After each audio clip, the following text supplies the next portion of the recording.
وعبرة النبي المصطفى سيدنا وحبيبنا وشفيعنا وقرة أعيننا ومولانا محمد صلى الله عليه وسلم وعلى آله وصحبه الكرام أجمعين من الملائكة المقربين المكرمين والحسن المسلمين صالحين الذين علموا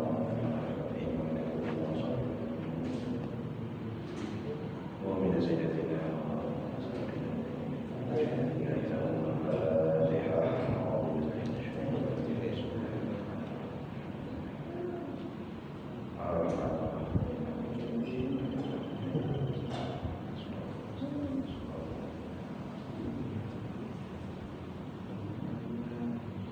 Alhamdulillah rabbil alamin.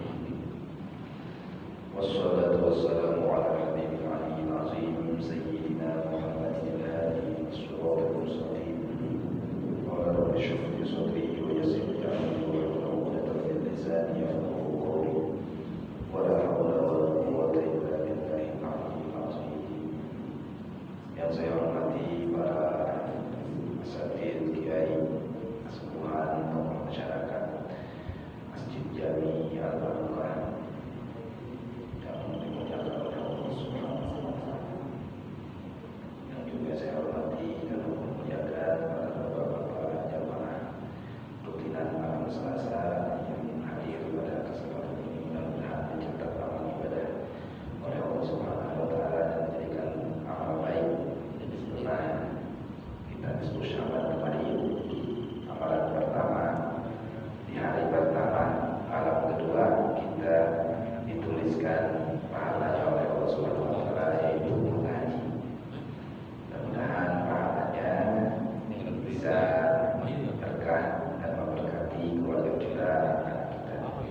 Dan juga mudah-mudahan kita meminta kepada Allah pengajian ini menjadi wasilah kepada kita semua, Allah ampuni dosa-dosa kita, dosa ibu bapak kita, kerabat-kerabat kita, muslimin wal muslimat, dan juga kita mohon kepada Allah mudah-mudahan dengan wasilah pengajian ini Allah berikan kita rezeki yang banyak, berkah dan manfaat, umur panjang, sehat walafiat, dan juga kita meninggal dalam keadaan husnul khatimah. Amin ya Allah ya Rabbal alamin.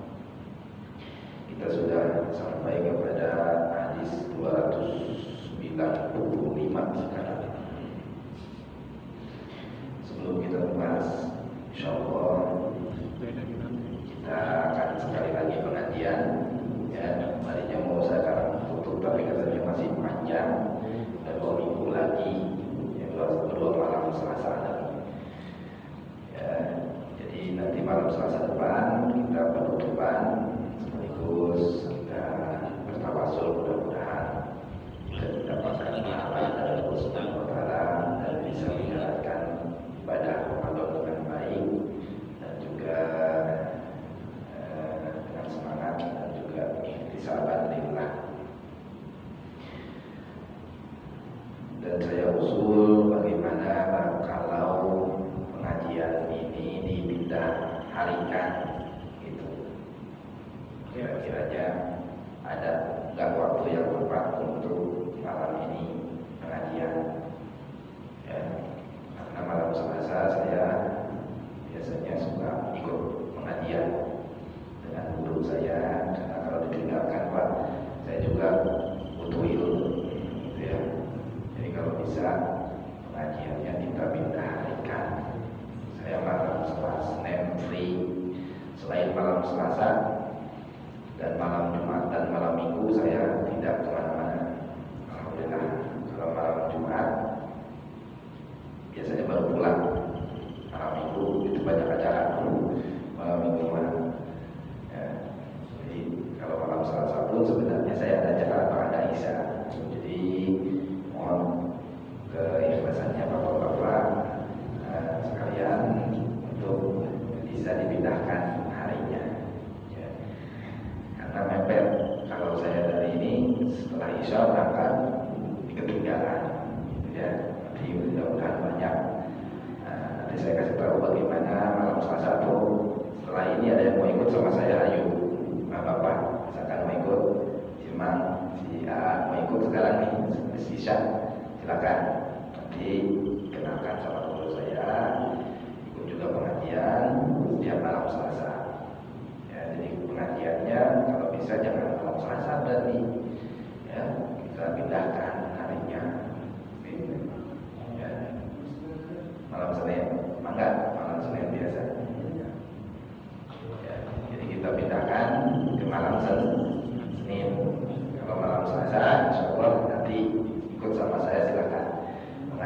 Kalau mau penasaran, pengen ikut, pengen tahu silakan sekarang ikut setelah Isya ya. Saya bawa mobil.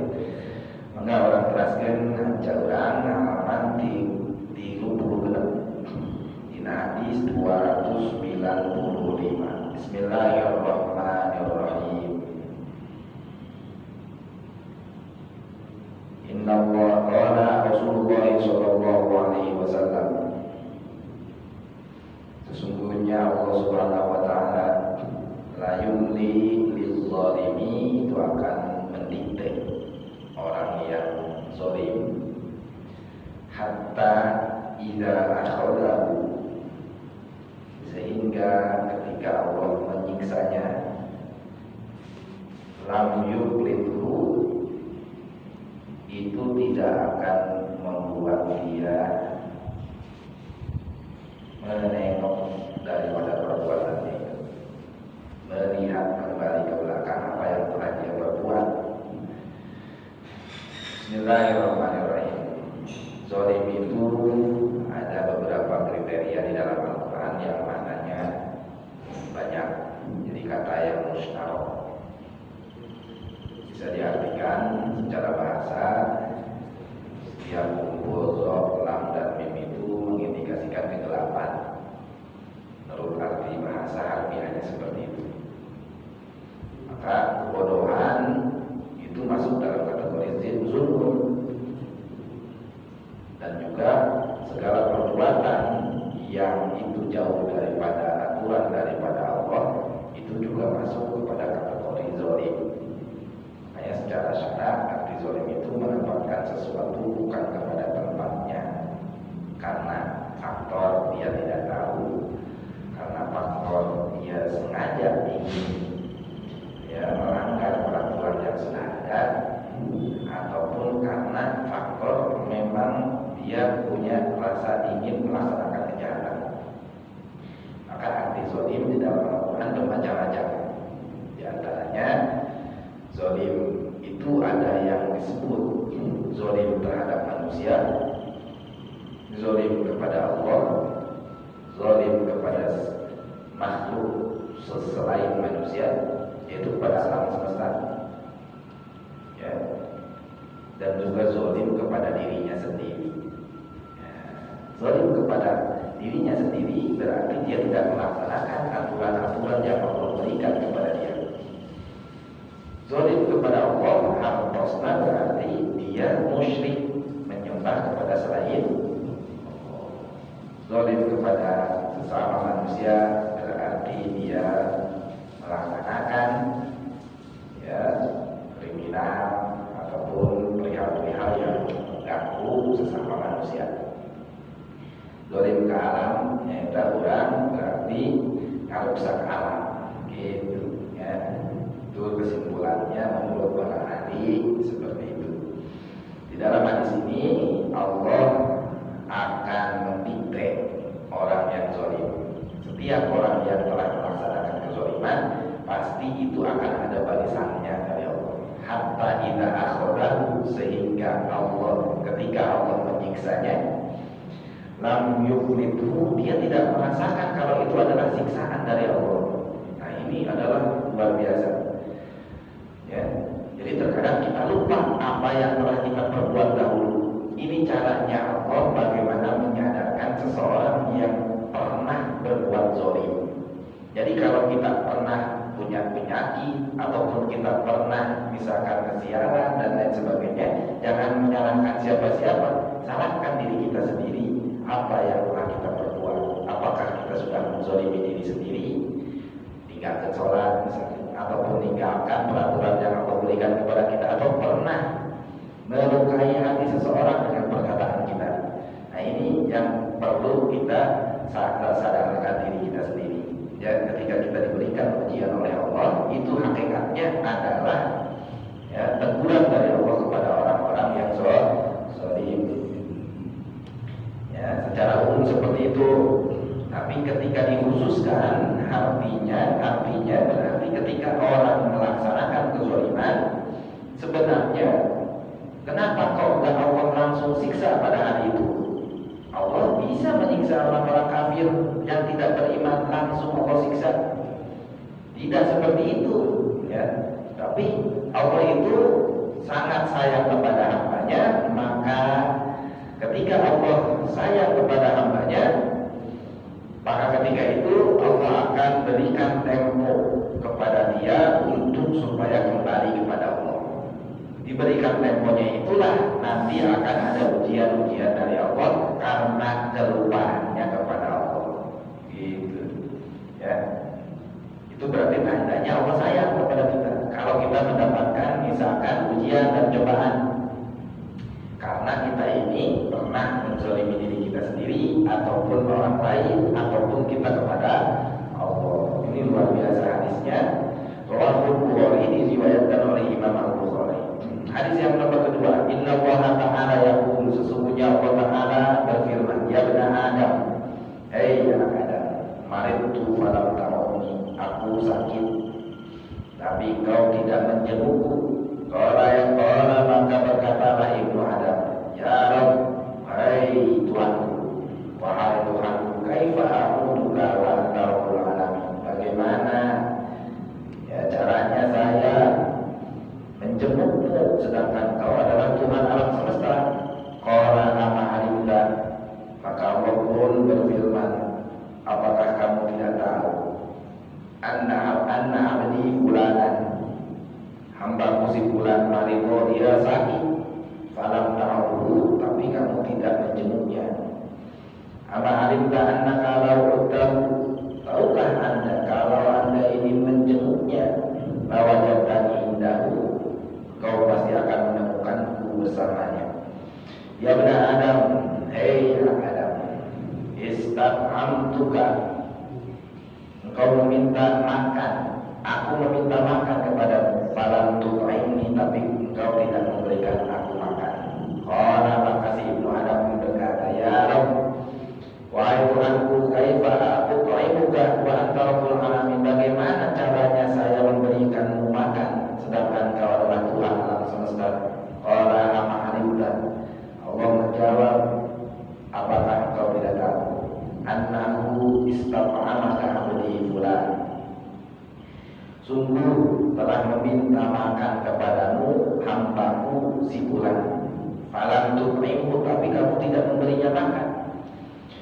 Ama alimta, apakah kamu tahu annaka law at'amtahu, sesungguhnya jika kamu memberikannya makan, lawajadta dzalika indi, pasti kau akan mengetahui pemberian makan itu indi menurutku atau di dekatku atau menurut di dekat kehadiran Allah. Inna ibadiya bani Adam, hai ibnu Adam, istaqaituka falam tasqini, aku meminta minum kepadamu tapi kamu tidak memberikanku minum. Qala ya Rabbi, maka si ibnu Adam bertanya, hei Tuhanku, kaifa asqika, bagaimana caranya aku memberimu makan, wa anta rabbul alamin, sedangkan kau adalah Tuhan alam semesta. Qala istaqata abdi fulan, maka Allah pun berfirman, hamba aku si fulan meminta minum kepadamu, falam tasbihi, tapi kamu tidak memberinya minum. Ama innaka law saqaitahu, tahukah anda jika kamu, tahukah kamu jika kamu itu memberinya minum, lawajadta dzalika indi, pasti kamu akan menemukan itu di dekatku. Menemukan pemberian minum kepada orang tadi itu di dekatku, kata Allah. Ini hadis menandakan bahwa Allah aqrabu min hablil warid. Allah sangat dekat, lebih dekat daripada urat nadi. Maksudnya bukan berarti dekat kita sama dengan dekatnya Allah, karena Allah tidak membutuhkan tempat, tidak membutuhkan yang lain. Dengan peribahasa yang Allah firmankan di dalam hadis qudsi ini adalah supaya kita lebih mengerti, pakai bahasa seperti itu. Tapi jangan diartikan seperti makna letterlet ataupun sesuai artinya. Dan ini harus ada penjelasan ya tentang ketauhidan, tentang makna yang ada di balik ini. Ini menunjukkan kedekatannya Allah kepada hambanya. Dekatnya tanpa cara. Tidak boleh kita mengatakan bagaimana, ya, karena Allah berbeda dengan makhluk. Laisa kamitslihi syai'un wa huwas samiul basir. Allah berbeda dengan makhluknya.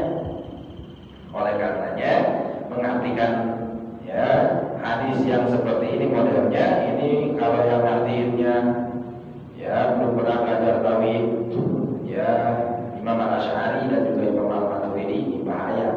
Nanti akan bisa menyamakan Allah dengan makhluk.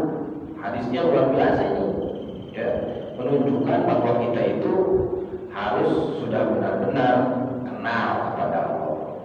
Artinya di dalam hadis ini yang pertama kata Allah, ya, anak Adam, mari tu falam tahuni, ini mencontohkan kita supaya dekat dengan Allah dengan perbandingannya dengan makhluk. Kalau Allah memperbandingkan kita dengan makhluk yang lain itu gak apa-apa, karena Allah yang menciptakan. Tapi kalau kita menyandarkan dan menyamakan Allah dengan makhluk, itu namanya berarti kita menyamakan Allah dengan makhluk.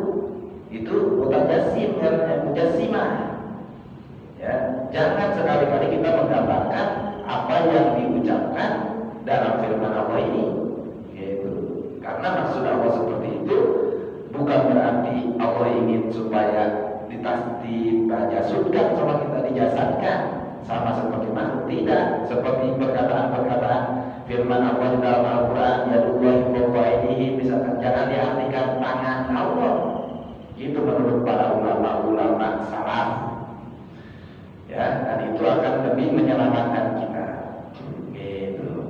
Ini dalam artian yang pertama kita artikan dulu. Kata Allah mengatakan di dalam hadis ini, saya sakit tapi kamu tidak menjengukku. Kata kita, anak Adam itu kemudian bertanya, bagaimana saya menjenguk itu? Ya Allah, silakan, kau adalah Tuhan semesta alam. Kata Allah, kalau ada orang yang sakit maka kita harus menjenguknya. Kemarin Pak Haji Gering menjenguk tidak? Menjenguk. Ya, alhamdulillah. Ya, kalau ada yang sakit seperti itu, maka kita, saudara kita, maka kita jenguk. Dan itu adalah, ya, sarana supaya kita bertakarub kepada Allah. Jadi bertakarub kepada Allah tidak hanya berzikir. Kita menjenguk orang sakit pun itu adalah menjadi cara untuk kita beribadah. Ya, beribadah seperti itu ternyata Allah beri pahala. Kata Allah, kalau kamu menjenguknya, tahu kan? Kalau kamu menjenguk hambaku yang sakit itu, sebenarnya kamu telah menjenguk aku. Nah, gitu, ya. Jadi pemisalan yang Allah tampilkan di dalam hadis ini bukan berarti kita menyamakan Allah dengan makhluk.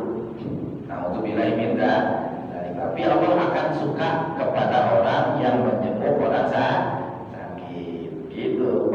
Tafsir yang nomor kedua adalah, kata Allah, anak Adam, ada orang yang meminta minum dan makan kepadamu, tapi kamu enggak kasih makan dan minum. Kata si anak Adam, bagaimana saya bisa memberikan minum kepada Allah sedangkan engkau adalah Tuhan semesta alam? Kata Allah, tahu kan? Ada orang hambaku yang tidak makan dan minum, yang belum makan, yang belum minum. Kalau kamu memberikannya makan dan minum, sebenarnya engkau telah menemukanku di sana. Gitu. Jadi kalau kita niatnya memberikan orang makan, sebenarnya kita sedang bertakarub kepada Allah. Yang dilihat oleh orang tersebut itu adalah gerak Allah. Gitu. Kalau ada orang di pinggir jalan misalkan, yang dia belum makan kelihatan kelaparan, yang kita lihat adalah Allah, maka kita memberikan minum dan makannya itu karena Allah. Karena ketika kita lihat Allah yang menggerakkannya, dia nggak bisa makan, dan juga timbul syukur di dalam diri kita. Alhamdulillah saya diberi kelebihan makan dan minum, dan karena saya diberi kelebihan inilah saya memberikannya kepada orang lain. Nah, itu ya, hadis ini menunjukkan kepada kita berarti kita ini harus sering ya bersyukur kepada Allah dan juga bersabar ketika kita mendapatkan ujian dari Allah. Bersyukur ketika melihat kita lebih daripada orang lain, sehingga kita bisa memberikan makan, minum orang lain, menjenguk orang yang sakit, ya, dan bersabar ketika kita sakit apapun kita kekurangan. Rawahu Muslim an Abi Hurairah. Inna Allah Ta'ala, sesungguhnya Allah Ta'ala yaqul, sesungguhnya Allah Subhanahu wa Ta'ala bersabda, berfirman, inni la ahibbu bi ahli al-ardi adaban. Saya sungguh-sungguh ingin memberikan adab kepada penduduk bumi. Fa idza nazartu ila umman buyuti wal mutahabbina fiyya. Tapi ketika aku melihat yang meramaikan rumahku dan orang-orang yang saling mencintai karena aku, wal mustaghfirina bil ashar, dan orang-orang yang meminta ampun pada waktu sahur, saraftu adabi anhum, maka aku palingkan adabku dari mereka. Kata Allah, ini sebenarnya kata saya ini udah pengen menghancurkan penduduk bumi ini. Lahimmu bi ahlil ardi adaban. Ya. Karena kalau kita lihat sekarang apalagi ya Allah, zamannya seperti ini banyak sekali ya kejelekan-kejelekan yang diperbuat oleh manusia, ketidakadilan yang telah diperbuat oleh manusia, sehingga kita bisa ya hanya bisa menonton.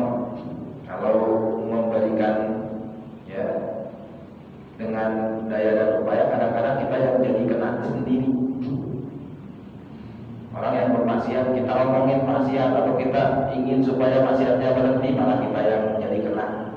Kalau zaman sekarang begitu kan, ya kita keluar-keluar misalkan seperti itu, ustaz-ustaz juga, ya itu malah dia yang kena batunya sekarang. Ya, maka kita dengan daya dan upaya meminta kepada Allah. Ada yang bergerak di atas di bawah pun kita dorong. Kalau kita tidak bisa dan tidak punya kemampuan untuk itu, lebih baik diam. Pada zaman sekarang begitu, ya. Maka sebenarnya kata Allah, udah dari dulu pengen supaya penduduk bumi ini dihancurkan. Murka Allah itu seperti itu.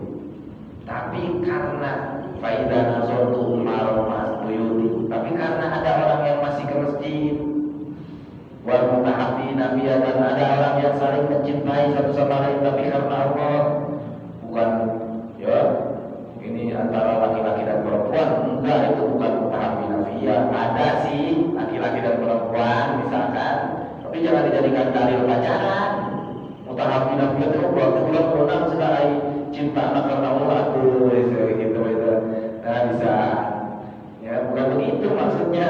Mutahabbiyah itu misalkan kita punya teman jauh dulu, teman pondok pesantren dulu, misalkan teman sekolah, ya kita saling mendoakan, saling jalan jauh. Ini doain saya ya di sini ya, saya lagi punya majlis taklim nih, ya ini saya juga saya minta doanya ya. Sohib kita dulu satu kasro, satu kamar misalkan. Kalau kemana-mana sama dia, pinjam duit pun nggak malu kita, karena itu ada teman kita. Ini mutahabbiyah. Mutahabbiyah itu begitu. Ya, bukan berarti ini dalil untuk pacaran, ya, ataupun boleh kita ya mencintai karena Allah. Itu mah ya salah mengartikan. Al-mutahabbiyah itu kadang-kadang itu ya sobat kita dan juga teman seperjuangan kita. Karena ada orang-orang seperti itulah Allah menahan murkanya, ingin menghancurkan dunia ini. Yang nomor ketiga adalah adanya orang-orang yang mustaghfirina bil ashar, orang-orang yang meminta ampun kepada Allah di pagi hari, sebelum subuh, jam 3 udah bangun, jam 2 sudah bangun, mereka beribadah kepada Allah, sholat tahajud. Kalau sholat tahajud berarti sudah tidur, ya beda ya. Kalau belum tidur, begadang, kita mau sholat, niatnya jangan tahajud. Iya, niatnya adalah sholat sunat mutlak. Jadi kan ada orang-orang ya yang ahli ibadah itu malamnya tidak pernah tidur, Pak. Satu malam full dia tidak tidur, ya dari mulai Isya dia isi dengan beribadah. Kalau dia ngajar ngaji, dia ngajar ngaji. Terus malamnya ini ya dia dulu dia sholat beribadah sampai waktu subuh. Ini karena ada orang-orang seperti itu Allah tahan murkanya.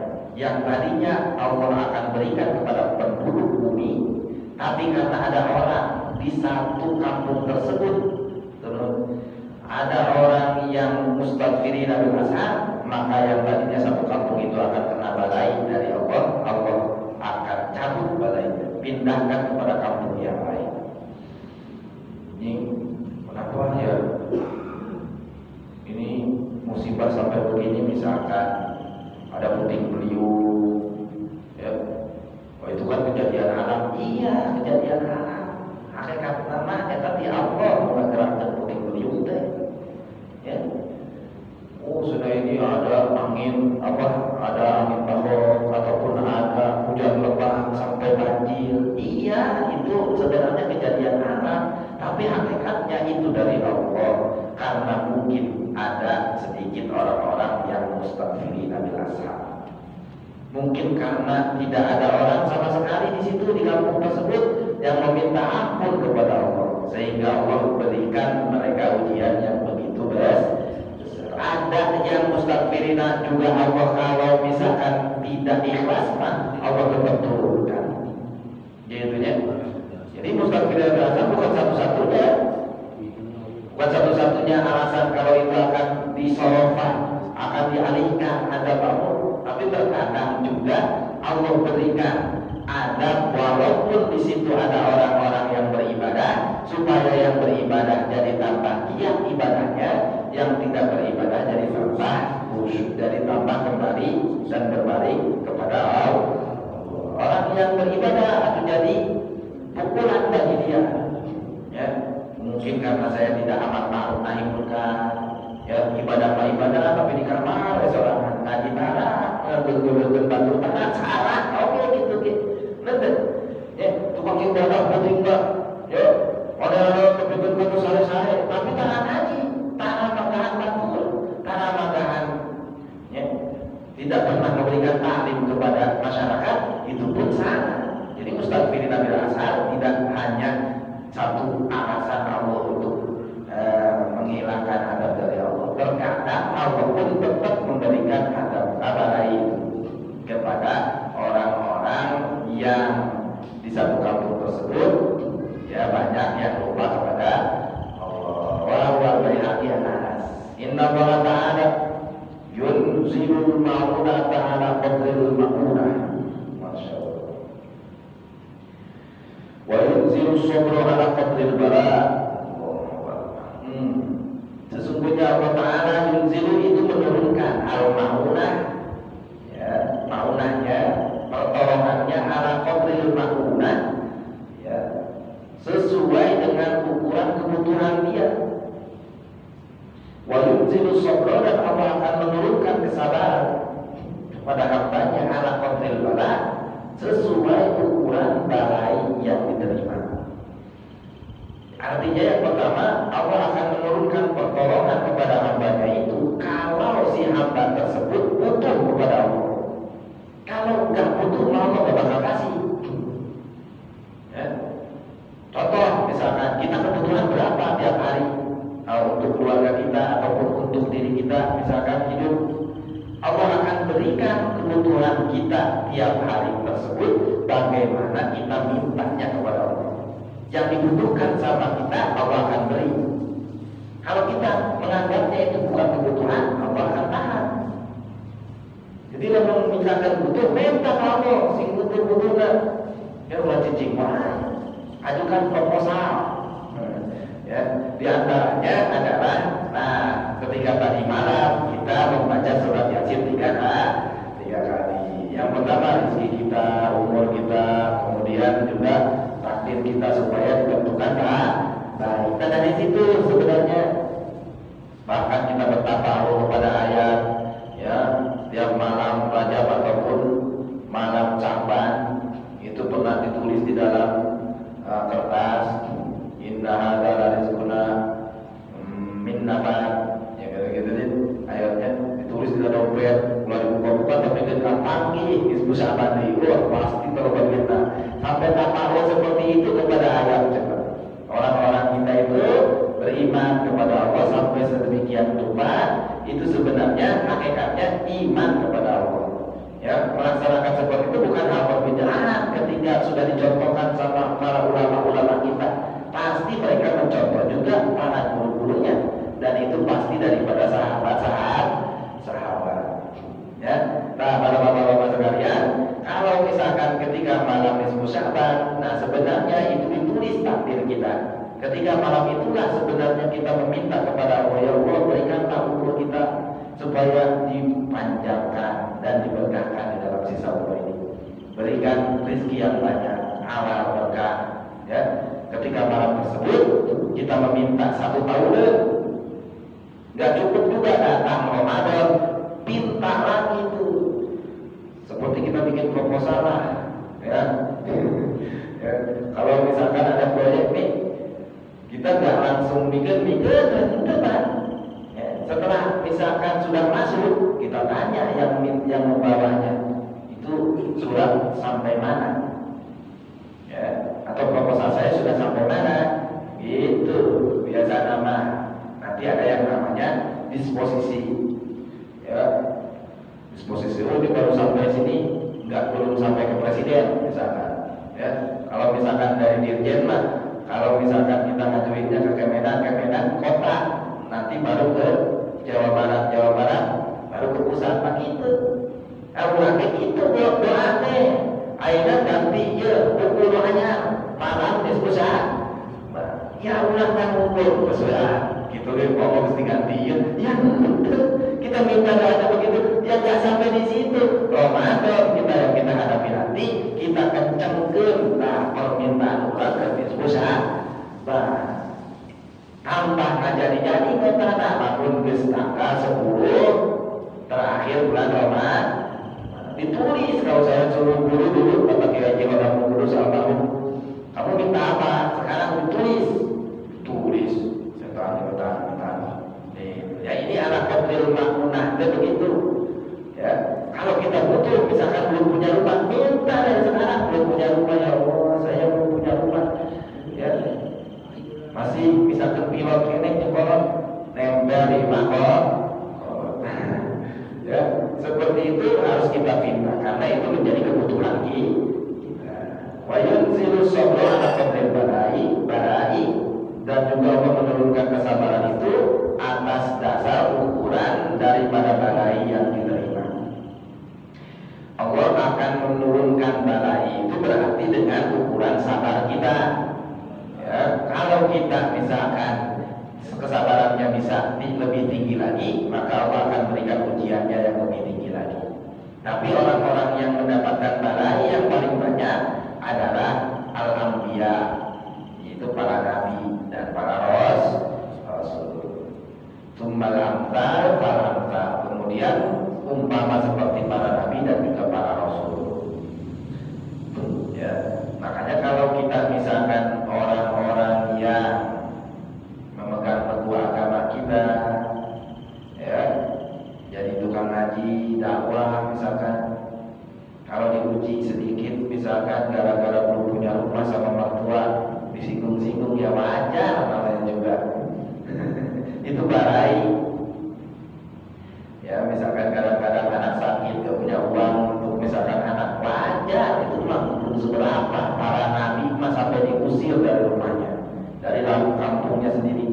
Nabi Ibrahim sampai dibakar gara-gara menyebarkan ajaran tauhid. Jadi misalkan kalau saya ngajar di masjid, ada yang nggak suka sama kita, misalkan, ya kita lagi dakwah, ya biarin aja. Ya, orang yang suka belum tentu semuanya tidak suka. Orang yang mengatakan tidak suka berarti belum tentu semuanya tidak suka. Pasti ada 1-2 yang suka. Terusin aja, biarin. Gak usah ngedengerin orang yang gak suka, gak capek-capek. Gitu ya, kalau kita dakwah. Bapak misalkan di sini ngajar ngaji, ya, Bapak Haji Ustaz Sayuti misalkan ngajar ngaji, ada orang yang gak suka sama dia, diamin aja. Capek-capek pikiran Bapak tersebut gak ulang, pada duit itu gak ulang. Mereka terus ulang, tak ngajar ke ngaji. insya Allah kita jadikan berkah. Orang akan melihat seperti itu. Nah itu ketika kita misalkan jadi tukang dakwah atau jadi tukang pedagang, ya, atau pengusaha. Ya, kalau kita sudah niatnya di sana, kalau diuji rugi 100.000 ribu, ya terusin usahanya, jangan mentok di situ. Ya, sampai kita ini benar-benar berhasil. Ya, Allah menguji seperti itu, ingin menguji sejauh mana kamu dengan ya yang kamu perbuat itu, ya menggantungkannya kepada Allah. Kalau misalkan kita jadi pedagang, kita diberi bayarin, kita diberi kerugian, ya kita muntah mereka mana, mereka Allah, itu maksudnya. Ya, kurang misalkan pengusaha jadi apa? Jadi kontraktor misalkan, nggak dapat tender terus, ya LN jumlah rugi biang, modal biang, misalkan. Itu sebenarnya mau menggantungkan hidup kamu ke situ atau kepada Allah? Susah ini sebenarnya. Ya, justru orang yang suka beribadah kepada Allah ketika diberi ujian, dia akan senang diberikan ujian itu. Ya, kenapa? Karena tahu yang memberikan ujian itu adalah Gusti Allah. Gitu. Jadi ketika dia diberikan ujian, kalau dia tidak dapat tadi dia gara-gara mainin, terus kita kios takabulun, ya, kemudian kita rugi banyak, itu sebenarnya harus takut Allah diuji kurang. Ya, kalau kita sabar di situ dan juga bersyukur, alhamdulillah, saya mau walaupun rugi juga ya Allah, masih bisa beribadah kepada Allah. Ya, masih bisa, ya mudah-mudahan bisa dikit-dikit, mudah-mudahan bisa ibadah ke Allah. Nah, kita ketika pandai bersyukur seperti itu dan bersabar ketika Allah berikan ujian, Allah akan angkat lagi kita, angkat derajat kita kembali. Nah, gitunya.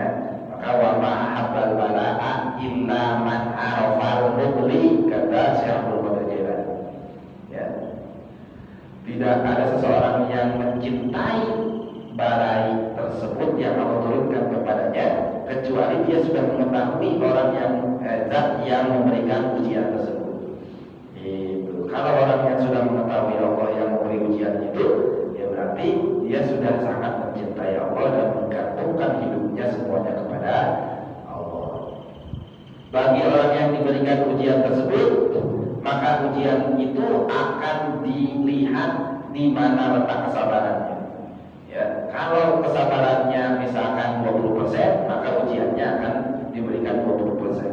Kalau dia diketahui misalkan bisa sampai 70%, Allah akan beri ujian yang bisa sampai kesabarannya 70%.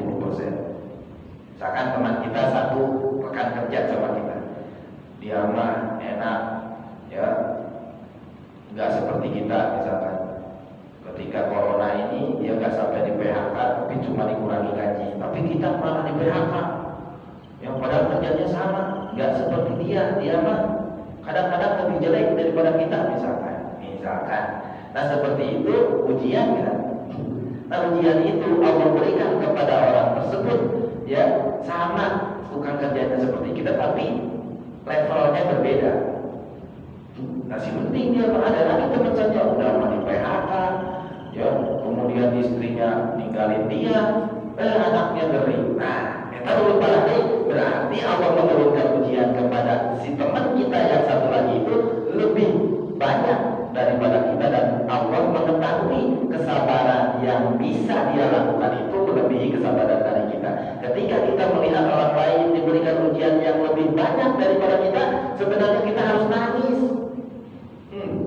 Pasti Allah tahu kesabarannya seperti itu. Sedangkan saya mah Allah berikan ujian seperti ini, berarti Allah tahu kesabaran saya cuma sampai seperti ini. Makanya diberi ujiannya gak setelah teman saya, gitu kan? Benar? Nah, mudah-mudahan bermanfaat, ya. Insya Allah mudah-mudahan kita bisa menjadi orang-orang yang sabar. Wa Ibnu Adi an Abi Hurairah, diriwayatkan oleh Ibnu Adi dari Abi Hurairah.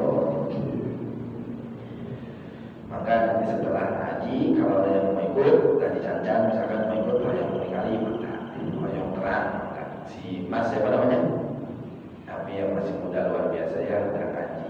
Kalau mau ikut sama saya silakan.